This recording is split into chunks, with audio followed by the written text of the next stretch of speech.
We continue our breaking news coverage of what's being investigated now as an assassination attempt on former President Donald Trump. The shooting happening at a rally in Butler, Pennsylvania. Trump's campaign says he is fine. The AP is reporting the alleged shooter was killed by Secret Service.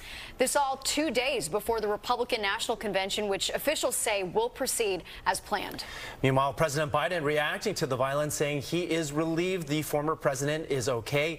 He also condemned the attack, saying there is no place for this kind of violence in America. Joining us now is political analyst David Birdsell. David, thank you so much for joining us.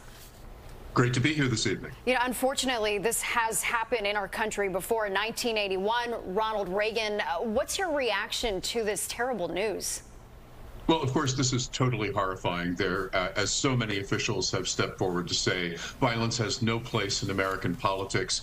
It does rear its very ugly head from time to time. This is the latest incident. We'll wait to see more about what motivated the shooting, who the shooter was, and whether there are other people involved with this. But make no mistake about it, this is the kind of thing that distorts elections, makes people fearful, and, of course, makes it more difficult to conduct politics on anything resembling an as-normal basis.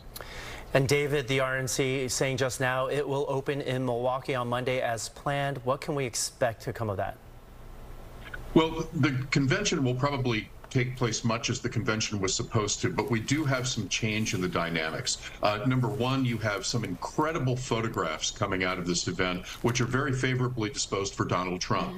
The shots of him pumping his fist with an American flag in the background. He's got a scrum of Secret Service agents hanging off of him, and he appears to be mouthing the word fight, fight, fight over and over again. You can bet that that's going to go into multiple campaign ads, and people are going to see that as a portrayal of the heroic Donald Trump. The other thing that we see happening here right now is that the Trump campaign itself, and even more loudly from Republican surrogates, I'm thinking of Steve Scalise and Marjorie Taylor Greene particularly, they're arguing that this shooting was directly the product of Democratic characterizations of Donald Trump. Now, you don't have to believe that, but that's what they're going to argue. The Biden campaign has already pulled some of its media in the wake of this shooting, at least until knowing more about the former president's condition, which appears to be good. But you might have some self-limiting on the Democratic side in terms of the language that they use, and certainly an effort on the part of the GOP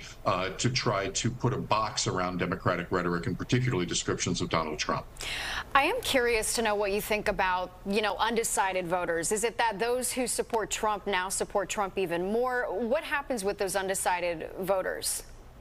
Well, it's really too early to say, but it's hard to see how it doesn't help the GOP, the likely GOP nominee, to have these heroic images portrayed, to have survived an assassination attempt, apparently very lightly scathed.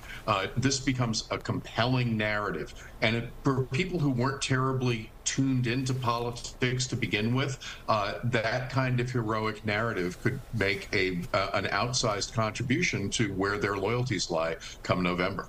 All right, last question, David, quickly. What's your reaction to President Biden's remarks tonight?